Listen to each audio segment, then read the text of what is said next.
Hey Saab people, in today's video I'm going to talk about a fix for the all-wheel drive differential, particularly the ELSD variation. Now this is not by any means a quick fix. It's also not plug and play. It does require a little bit of custom work, so you're going to need to be pretty familiar with making brake line flares.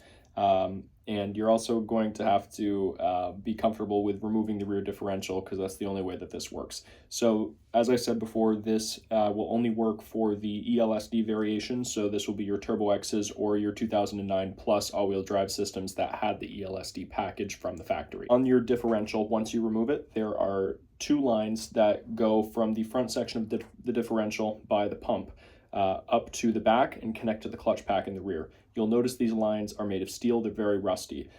In addition to this, those fittings that connect the hoses into the differential, they're made of aluminum and they break very easily. This actually happened to me, and it ended up blowing up my all-wheel drive pump because of the sudden loss of pressure when I was flooring it in second gear. So what can you do to replace these? You can buy the lines from Saab parts. They're over $300. This fix for me to custom make them, yes, it did take a lot of my time, but and energy, mind you, but it cost me about $73 or so in parts at the time when I did this fix, and it has lasted me for quite a while now. I'll just go ahead and get into it, show you some footage, and do a voiceover. This right here is one of the original lines. I'm going to hold it up just to show you where it runs. Now, when you're making your custom flares, do take note of the variation of these lines. You don't want to plug the wrong holes together, otherwise you will have major issues. So be sure when you're running your new lines that they run in the same variation as the old ones. Here I'm just going to simply point out where the two holes are on the back and the front. So those are where you put the fittings in. This is one of the old fittings. As you can see, it is cracked, so this here clip no longer holds the line in, and that's why we're doing this replacement. And here I'm going to go ahead and show you the new parts that I'm going to be installing here, and I'll take a still frame and walk you through them. So these two lines here are straight off the shelf at the parts store. They are 12-inch long, size 3/16 brake line.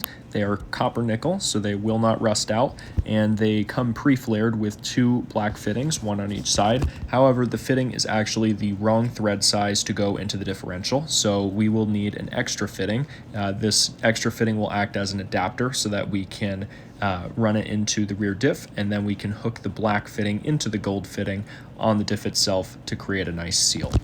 Now, the problem with these two lines that I picked up is that they are too long, so you'll be able to put in one side and bend it to where it needs to go, but you'll also have to end up cutting a good amount of material off the line in order to get them to fit. Once you cut the line to size, you're also going to have to reflare it back to the way it was, and then you're going to have to reconnect it to the differential. So real quick, I'll show you what the gold fitting looks like. So you can see the first line completely run from start to finish, and you can see the second line has the gold fittings in each hole. You'll need 4 of the gold fittings, and you can see the black fittings are inside, just like that. Now, what you'll need to be careful of here is making sure you don't have any kinks in your line when they're run. So now you can see the final product on the car. They've been on here for about 8 months. They've presented no leaks, and as you can see, the lines themselves are not rusty. It is just the fitting, the black fitting itself, that is rusty. This can easily be prevented by putting on a lubricant that is silicone-based or copper-based, and that will help this a lot. So anyway, guys, thanks so much for watching the video. Trust the process, and go ahead and do this. It'll save you a ton in the long haul, and it just makes the diff look a lot better. So this footage was taken a really long time ago. I know it wasn't perfect and not very informative, so just let me know if you have any questions on how to do the process, and I will answer them as best as I can. And thanks so much for watching. Don't forget to like and subscribe.